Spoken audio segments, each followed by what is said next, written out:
Halo adik-adik, Assalamualaikum warahmatullahi wabarakatuh. Kembali lagi bersama saya. Hari ini kita lanjutkan ya belajar kita. Mari kita belajar mengenai rantai makanan.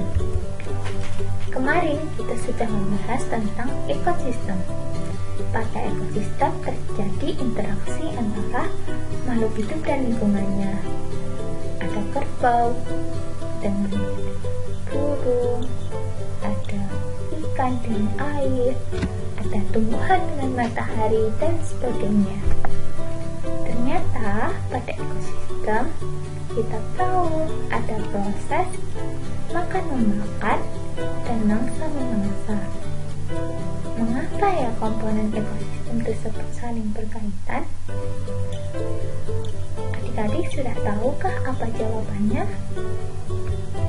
Ternyata dalam ekosistem terdapat rantai makanan. Rantai makanan adalah peristiwa transfer energi dari satu makhluk hidup tertentu ke makhluk hidup lain.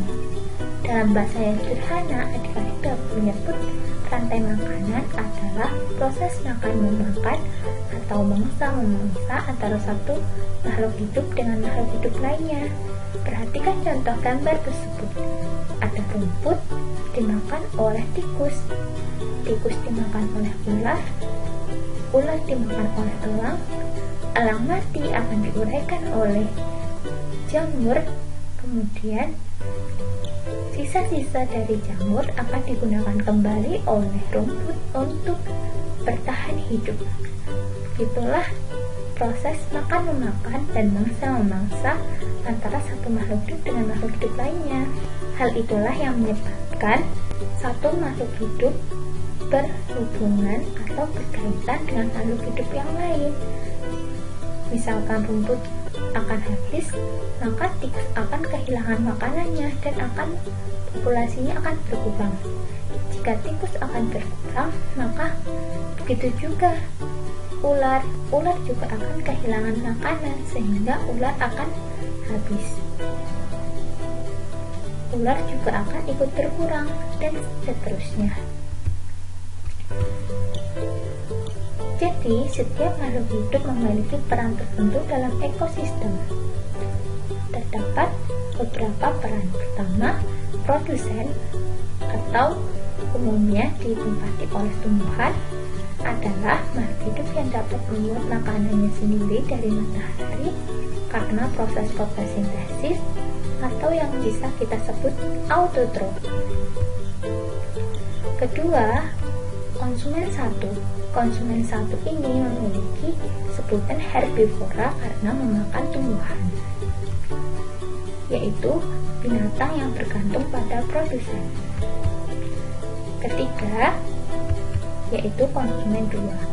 Konsumen dua ini menempati posisi sebagai karnivora. Karnivora artinya hewan yang memakan daging.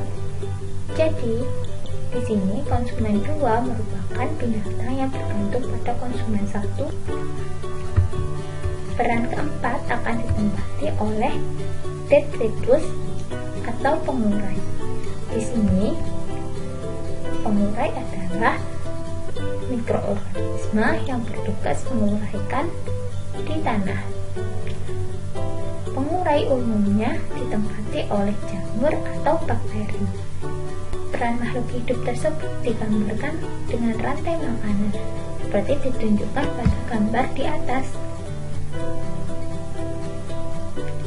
Produsen akan dimakan oleh konsumen satu akan dimakan oleh konsumen dua akan mati kemudian membusuk, diuraikan oleh pengurai sebagai pupuk bagi produsen untuk bertahan hidup.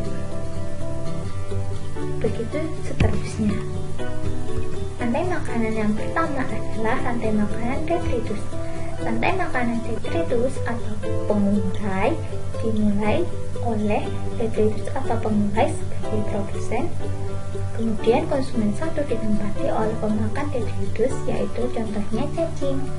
Kemudian konsumen dua ditempati oleh pemakan konsumen satu, misalnya yaitu tikus yang memakan cacing.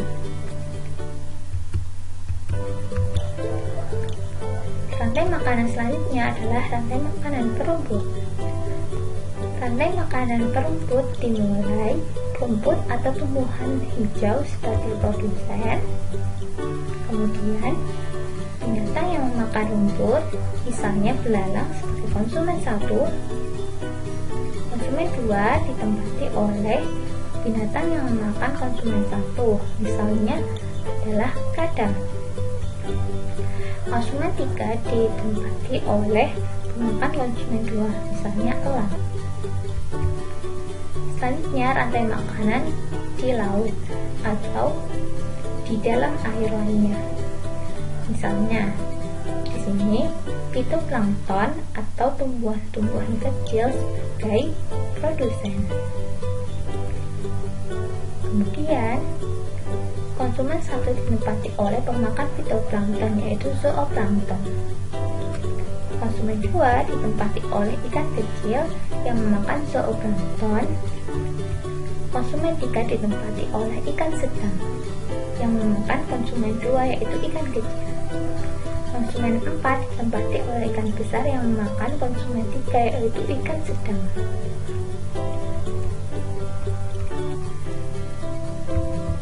Dalam rantai makanan terdapat tingkatan energi tertentu yang disebut dengan trofik.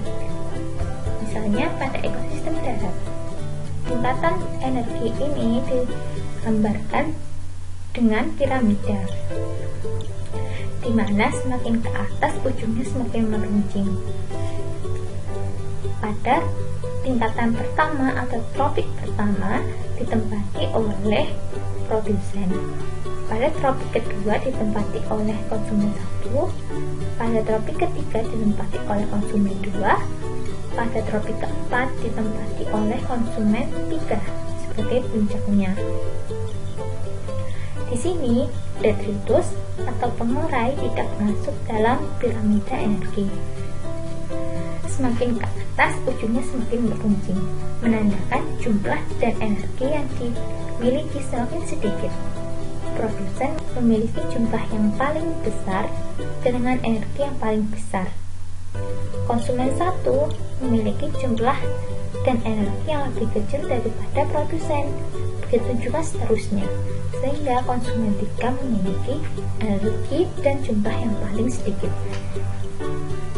Begitu juga terjadi pada ekosistem laut, di mana fitoplankton memiliki jumlah terbanyak dan energi terbanyak juga.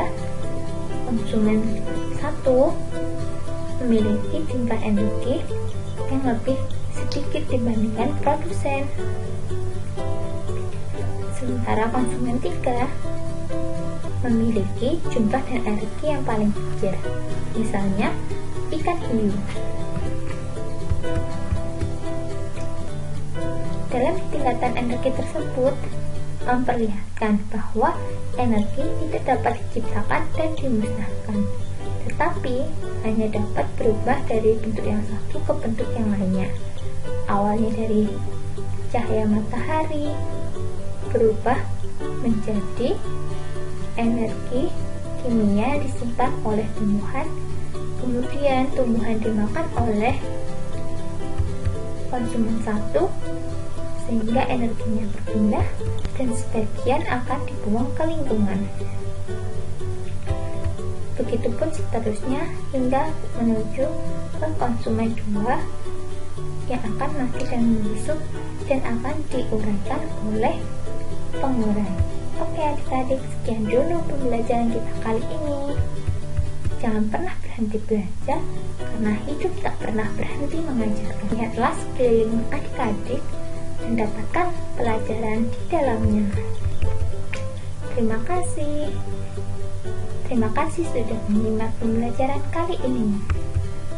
Jangan lupa ikuti akun resmi kami di YouTube, Instagram, email, dan blogspot. Bye bye, sampai bertemu di lain kesempatan. See you.